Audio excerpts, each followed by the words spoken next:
Israel.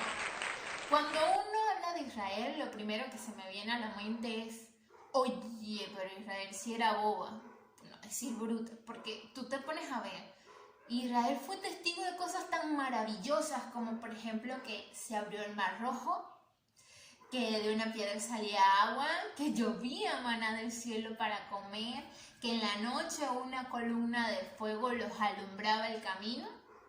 Y aún así Israel pecaba contra Dios.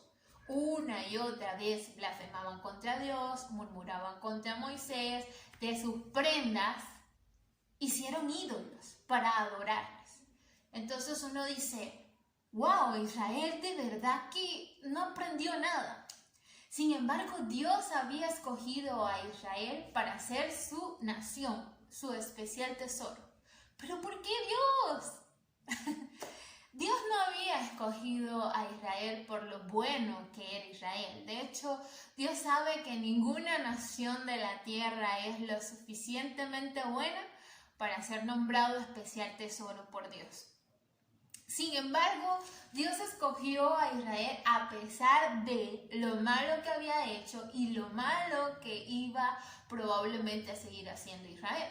Dios lo escogió a pesar de, porque tenía un propósito con Israel. Dios había sacado a Israel de Egipto, de la esclavitud, por los siguientes propósitos. 1. Que Israel sea ejemplo para el resto de las naciones. 2. Que enseñara la palabra de Dios. 3. Que a través de Israel gentiles y reyes llegaran a sus pies. Y 4. Y no menos importante, que a través de Israel nacería el Mesías. Pero Israel a este punto no estaba preparado. Era necesario que pasara por un entrenamiento. ¿Qué es lo que estamos viendo en el capítulo 17? Previo a los 10 mandamientos, cómo Dios ya había comenzado a decirle a Moisés algunas reglas o cómo tenía que hacer el pueblo de Israel. Estaba comenzando su entrenamiento. Y bueno, francamente después de leer todo esto, creo que yo no estoy tan lejos de ser Israel. Y sí, yo no he hecho ídolos con mis prendas, pero ¿cuántas veces Dios hace milagros en nuestras vidas y de repente nos vemos estancados, caídos, afligidos o desconfiando de Dios? Entonces, ¿cuál sería la diferencia entre tú e Israel? Al final venimos siendo uno más de Israel en ese sentido. Dios nos rescató de la esclavitud no porque éramos buenos. No. Ni por lo tan bueno que pudieras llegar a ser. Lo hizo a pesar de lo malo que había hecho y de lo que pudieras hacer.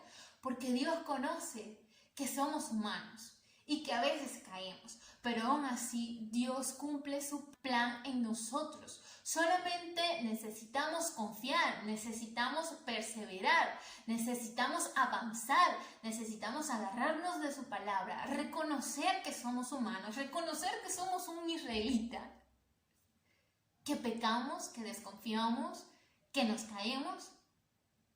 Pero Dios es fiel con sus promesas.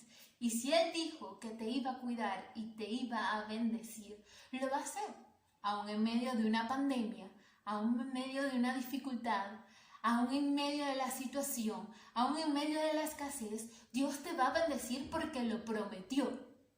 Ahora, mi pregunta es, ¿tú estás cumpliendo lo que le prometiste a Dios? Bien, ya con eso me despido y ya será hasta la próxima. ¡Mua!